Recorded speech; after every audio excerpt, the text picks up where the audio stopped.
Good morning, Steve Freed. In the grain markets, we are coming to you after the USDA released their April supply and demand report. USDA pretty much did exactly what the market thought they were going to do. Over in the beans, they lowered the carryout 10 million bushels to 135. They raised exports 50, but they lowered the crush, they lowered the residual, and they raised imports. And right now, beans up about 15 to 16 cents. They're about 15 cents off their highs, though, and could be some profit taking going on. But it just underscores the tight situation in the old crop beans. And are we going to do all these things that the USDA says to satisfy the situation, or does it get tighter and prices need to go higher? Over the corn, they raised exports 125 million bushels, all one lump sum, and lowered the carryout. That's kind of on the lower side of expectations.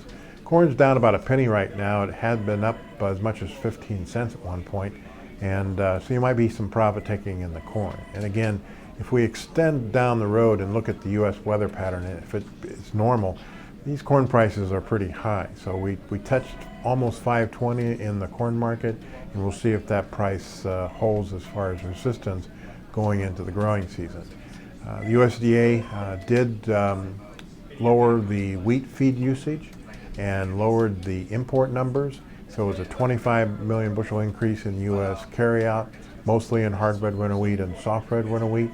And the market's down anywhere from 12 to 13 cents right now on the wheat. And that's kind of an expected reaction on given the numbers. Still, we've got to watch the Southern Plains weather. We've got to watch weather in Ukraine. We've got to watch weather in Eastern Europe. We have to watch weather in Australia, and we have to watch weather in Canada. USDA also lowered the Brazilian soybean crop 1 million tons. Some people a little bit lower than that, but it's kind of in line with some of the talk. And the only other major changes, they lowered some of the Chinese wheat import numbers, but left corn and beans unchanged. So kind of a mixed report. Bearish wheat, neutral to the corn, and bullish to the bean. And now we'll see if the market wants to move higher on the especially bullish corn and bean numbers, or if we want to try to put in some resistance as we go into the U.S. weather markets.